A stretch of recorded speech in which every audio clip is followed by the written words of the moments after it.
Доброго времени суток. 30 июня. Достаточно замороченный день. День некой туманности нашего сознания, нашего восприятия, нашего желания, усердного желания что-либо прояснить, проявить.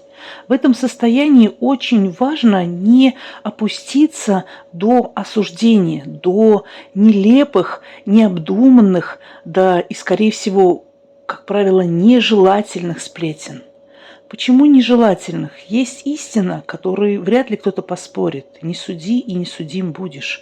А если мы допускаем такое обращение с другими людьми, значит, мы особо остро переживаем за то, чтобы кому-нибудь и как-нибудь не попасть на зуб, не попасть в то блюдо, которое будет раздолбано, разорвано и разрознено, разберут по косточкам, перемоют и наляпают еще очень много различных историй.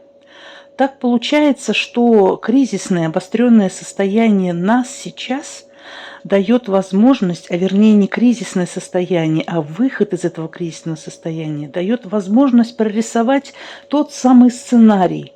То есть представьте себе картинку, именно сейчас, принимая решение и как-либо проявляясь по своему внутреннему восприятию, по своему внутреннему ощущению, проявляясь в мир, мы прорисовываем тот самый сценарий, мы рисуем себе карму.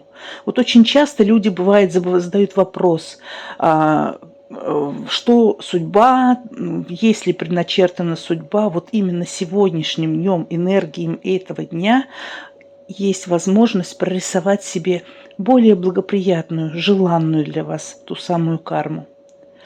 Есть еще такой момент. В состоянии некого непонимания, некой затуманенности обстоятельства могут выкинуть нас или вытянуть в какой-то неопределенный сюжет жизненной истории. То есть внезапно можете оказаться в какой-то компании, либо могут всплыть неожиданно те люди, которые из прошлой нашей жизни, из прошлых отношений нарисовываются с новой картинкой, с новой историей. Так вот, здесь следует быть особо аккуратным, потому что никто не меняется в отношении нас. Меняется лишь наше отношение ко всему происходящему. И если вы четко понимаете, что что-то прорисовалось или что-то, как хочется сказать, всплыло из прошлого, то это значит, что именно сейчас проходит та самая проверка. Вышли ли вы из этого ощущения, которое пришлось когда-то пережить, или еще нужно немножко побултыхаться и проработать некие отношения ко всему произошедшему.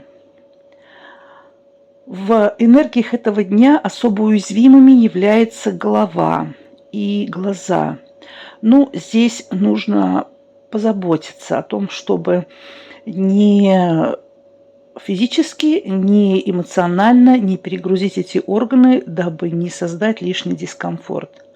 Вообще энергии подталкивают к тому, чтобы стать неким прокурором, неким властителем, неким оценщиком, судителем всего происходящего. Поэтому еще один совет. Не торопите ни время, ни события и не нацепите на себя мантию того самого прокурора.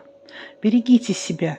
День достаточно вязкий, достаточно непроявленный. День, в котором очень сложно остаться на высоте, в самом лучшем понимании этого слова.